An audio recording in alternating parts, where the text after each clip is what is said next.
with a baby duck right here. Come on, you have anything to say to Fight Network? Come on, Ducky. Say something. What do you think of the McGregor-Nate Diaz fight? I know I sound like a DJ. Okay. Hey guys, this is Zoltan Bathory from Five Finger Death Punch, and you're watching Fight+Music. Boom.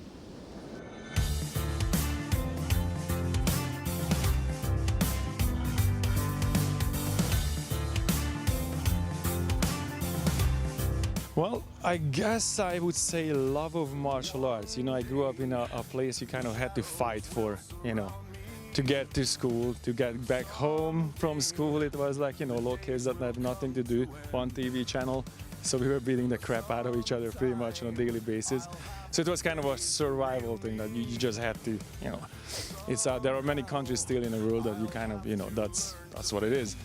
But, you know, it's kind of went hand to hand for me. You know, the idea of martial arts, it's not something you do, it's something you become, martial artist, you know?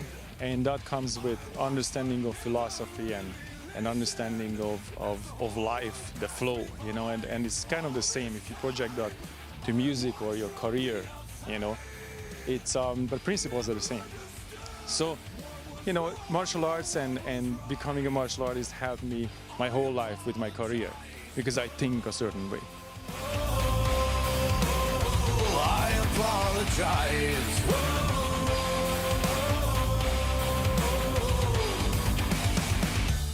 One day I'll face the hell. I think I was maybe 8, 9 years old, somewhere in there. You know, I grew up in Hungary, you know, it's a communist country at the time it was, and judo was sort of state-sponsored. It's an Olympic sport, so that was available. Everything else was sort of exotic, you know. If you think about kung fu and, you know, or even karate was the magical word that everybody's like, karate, what is that, you know, kind of thing. And I mean, I was aware of Bruce Lee, and I had my little nunchuck and all that stuff that I would knock my face all the time. Like, okay, I don't think it's gonna work for me. So, you know, we were aware of that, and we were fans of that.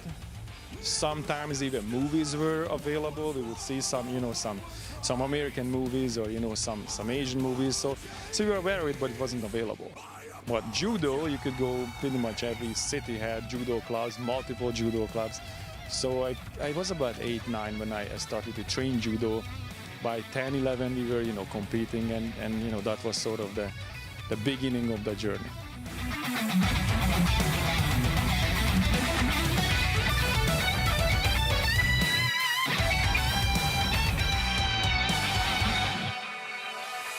Well, it's kind of the thing where, you know, martial arts, other than, let's say, if you became a judo Olympian, then, you know, then martial arts was a viable career. Other than that, you know, it wasn't. There was no UFC yet. There were no, you know, MMA bouts, and all that stuff just didn't exist. So, and for me, you know, music, martial arts, and everything else I was doing, it was kind of like the way of life, you know, and the choice of becoming a musician, I guess. There was a defining moment, you know. I had a band. I was doing all these things, you know. My idea was that you have to be as strong, as educated, as smart as possible to make it in life and to break out of there, you know. So to me, every waking moment was filled with, you know, things to do, or read books, or train, learn, you know, play guitar, whatever it is. So I knew that I had to educate myself on an extreme level to get a chance, you know, on a worldwide arena, so to speak, you know. And there was this defining moment where I had a band that was touring, you know, and we were opening for a fairly big band, and we had a moment where we were playing in this place that's it's kind of like a summer vacation town with a massive show. We were the opening band. We had a massive show, and then we stayed in this town, and it was the last day of the summer. And after this day, everybody went home, but we stayed in this town, and it was just a ghost town. Yesterday it was 2 million people, today it's empty, right? And that was the moment for me when I looked around like, you know what? I never want to see this again. If you're in a band, you are the one who carries the summer with you. Wherever you go, that's where the party is. We come here, there's a huge show, everybody's happy. You're kind of bringing that happiness, that energy with you. And tomorrow I go to another city, do the same. I don't have to deal with that, tomorrow when everybody's coming down from that, So that was the moment for me, like, you know what, this is the life, this is what I want to do. And martial art kind of was just always there, That's always sort of a, it's a brick in the wall for me. Like, you build your life, what it is, the things you like, the things you do, and that's just the brick that was always there. It's a foundation. It's never gonna go away. I will do this as long as I'm alive, It's not something that is a career, It's not a pipe dream, like, yeah, man, I'm gonna go and, I'm gonna fight, whatever, UFC, whatever. I do go to championships, Jiu-Jitsu these days, and fight because it's fun.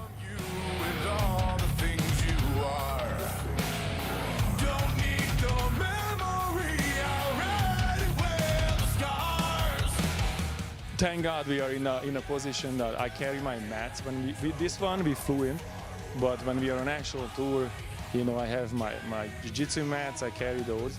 And I always pick security guys, so security guys are usually black belt jiu-jitsu and different martial artists. So technically they have multiple functions. They train me while we're on the road, so we can roll. And they also do band security, so that's my trick. Sometimes we also pick bands that we tour with, that I know, like, okay, one of the guys in this band or that band, do jiu-jitsu or some kind of martial arts, so we get them, favor them. It's not an equal opportunity thing. We pick there's somebody that does martial arts, but that happens too. Like, oh, I know that, like guys from Trivium, Matt, I remember talking to him before he started. I was like, man, trust me. You want to do jiu-jitsu, I remember his beginning times when he was looking to do some kind of martial arts, and I was recommending, like, what, jiu-jitsu is the thing that is probably not gonna get you injured, so you can tour, it's not gonna hurt you. There's a universal tap, don't be an idiot, tap when you're in trouble, and then you're gonna be okay, and you can do this for the rest of your life. You can be 70 years old, and I know people who are that old and they still roll. So I figured, you're not gonna get hurt. You acquire real skills, do jiu-jitsu. And he went and did it, and I'm really proud that he's sticking with it. He's all about it.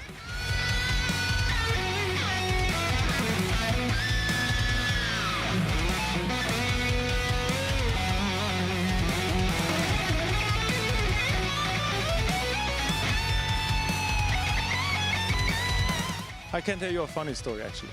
So it was about 2008-ish, we were on tour with Dragon Force was on the tour, and Herman is a jiu-jitsu guy, and that was the first tour when we were talking about, like, well, hey, I'm a judo guy, jiu-jitsu, and we have a couple of other guys on the crew that does jiu-jitsu, this and that. Let's bring the mats, and then we can all train. So we would set up every day. Jägermeister had a big tent that they gave it to us. It was air conditioned, so we could set up the mats every morning, the mats, and then we would train. So I started to, like, I was aware of jiu-jitsu, obviously. I was following, the Gracie family and UFC. In the early days, mixed martial arts. I was following it, so I knew, but I wasn't, I didn't have much experience with it. It's a little bit. Obviously it's similar to the Judo Nevaza, but way more sophisticated now, and how it developed into what it is today. So we would be training, and then more and more I started to know more and more jiu-jitsu guys, and then I had some mutual friends who were like, hey man, I know, some of these guys, and if you want to train with hoist, I can hook it up. And I'm like, oh, hell yeah, I'm like, let's do this. So we were down in California, and it was my first official, let's train jiu-jitsu, and it's hoist. Are you kidding me? And so I'm sitting in I remember the academy was Neutral Grounds. That was the name of the academy. And a good friend of mine still, Evaldo Lima, he owns the academy. So that's what martial art is, man. It's a family. It is really, everywhere I go in the world, I know people that, family members. So anyway, so we are at Evaldo's academy, and Hoist comes in and it sort of kicks in the door, and he's really, really mad, And he's like, I'm gonna kick somebody's ass today, and I'm like, oh shit, I'm like sitting there, I'm like, holy shit, this is Hoist Gracie, and he's angry, and I'm supposed to train with him, and nothing good gonna come out of this, right? And all his black belts, and everyone's like, oh, you know what, I have a knee injury, and everybody's kind of like, dissipating, everybody's disappearing. Like, yeah, I think I left the house on fire. I think I have to go home today. So everybody's kind of leave, and he's looking around and says, you, get your gi on. And I'm like, oh shit, So literally, like, I put my gi on. I'm like, oh shit, man. I thought like this gonna be some fun experience, but I'm like, I have to play a show tomorrow. And if my hand is sticking up in my ass, I can't play. It's like nothing good gonna come out of this. So we go on the mat. I'm like, oh fuck, He's like, and he's angry. And I literally like, okay, I'm just fucking with you, man. But I mean, he went all the way to the point, and you have to understand the weight of like Hoist Gracie is about to rip your face off, and in the last minute, like when bum knuckle, let's go, bum's knuckle. I'm just fucking with you, dude. It's okay. I'm like, dude. Anyway, so we trained. He kicked my ass proper, and then after that, I kind of like, what? Give me a white belt. I'm gonna start jiu-jitsu, And that was kind of my official first, like, okay, I'm gonna go on and take this seriously and train. And that was 2008, so since that I'm training jiu-jitsu.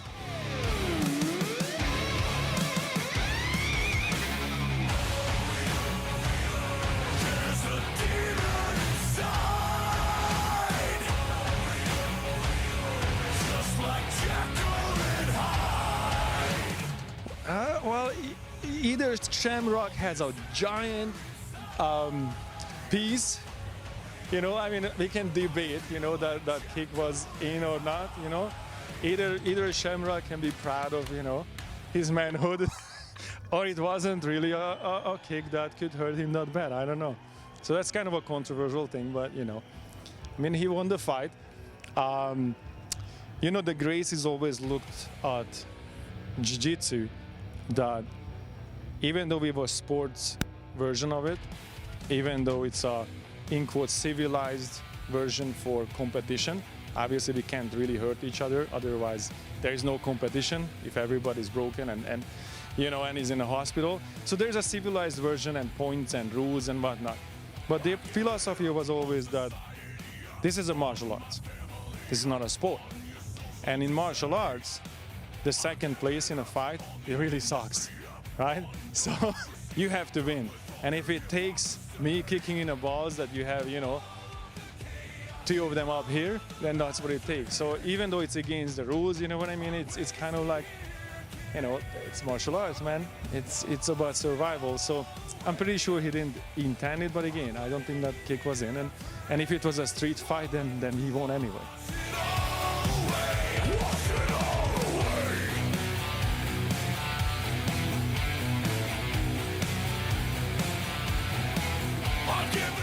I think it's fair in a way that there are fighters that are extremely skilled, and I would like to see them fight, and probably most of us would like to see them fight. But if you pit somebody who's like 50 years old against a kid who's 22, just simply on cardio or any basically physics, you're not in the same category anymore, So I think that gives a chance that you can have fair fights that are interesting and you can see the legends. I think it's a good idea. I mean, we have fighters that are really interesting. The big golden age of the UFC. We all loved those fighters. I want to see Chuck Liddell fight again. I want to see Tito back in the ring. You know what I'm saying? I want to see all these guys, go at it. But you can't put them against like freaking John Jones because it's like Jesus. It's the same thing. Like, what do you think about me going up to like some 60 years old dude on a subway and kick his ass? I'm not. There's nothing fair about that or cool about that, or it's even the example is bad. So I think it's actually it's cool. I'm giving up on everything, up on everything, upon everything.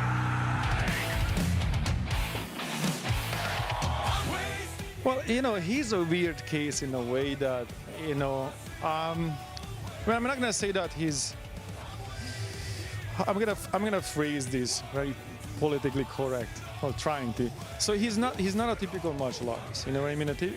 When you're talking about a martial artist who coming from the typical martial arts. I notice it. Let's say in a Jiu-Jitsu academy, you have a lot of wrestlers, very skilled, very strong, very athletic. But they come up to like a 4th-degree black belt and go, "Hey, yo, dude, what do you think of this?" That's not how you talk to your professor. There is an etiquette that comes from martial arts and how it used to be, and I kind of especially coming from judo, it's something sacred to me. So I'm always, not that I have something against those guys who don't have that etiquette, but I always felt like that's part of it. It's not, that's what separates us from somebody who's a brawler in a bar, that we have a philosophy and etiquette, a respect, you know what I mean, all that stuff. And I always kind of thought like, by now he's way more skilled than he used to be, but he's coming from a different world. It's more of a show business than martial art. So it's always felt that sheer size and power, even though he is athletic, you can't argue that, I never really looked at him as a martial artist. I always looked at him as a big dude that has a fist the size of a lunchbox, probably filled with lead, and you get one, it's over, So that's kind of looked at him like, this is a guy who doesn't need a chainsaw, he just rips trees out of the fucking ground, you know what I mean? And then that's done. So it's more of a Viking just comes in and like, okay, next, So I don't know. He's coming back. He brings the eyeballs, To me, the exciting part, like, let's put a martial artist against him, a very, skilled guy, and I think he brings the eyeballs. Everybody wants to see him, fight and probably lose because, everybody want to go for the underdog, As for the juice, do you think that? I don't know. Probably everybody's on the freaking thing, It's just we got to the world where when everybody is doing it or everybody is figuring some way, if you don't, then you don't have a chance. So it's kind of a circumstantial thing now, that if you're not on that, if you're not having the help, then you fight against the guys who do. And and I'm pretty sure, look, you see this in cycling, you see this in any sports, that people figure out, blood transfusions and then whatever the hell they invented by now. I don't know, it's like you guys have to, they have to figure out a clear set of rules, I guess. And I don't have much of a, an opinion. I guess it has to be fair. So, whatever the rule is has to be established, and then that's that. I don't know. That's a politically correct answer when I didn't really say anything at all. Just, I kind of like blue, but blue can be good and not good, and figure that out, right?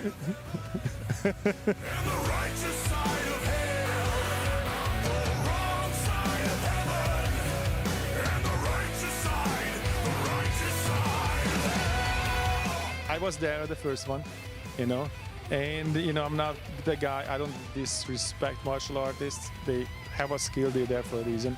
I did feel that, again, personal, and it's not an insult, I think McGregor is an unbelievable martial artist, amazing. I think I understand the show business part, that he is interesting because he's talking crap, right? To me, I felt he went a little bit far enough that he got me interested in a fight. So in one way he won, because I went and see it. But I also wanted him, I wanted Nate to kick his ass, And then that's just what it is. It's just about thinking like, okay, well, so I was all but Nate. I was one of the guys go, yes, so that's just that. Hey guys, this is Zoltan from Five Finger Death Punch. I know I sound like a DJ. Okay, so we are on tour entire fall. So we're gonna be out with Papa Roach in Canada and Shinedown in the US. Come out and see us.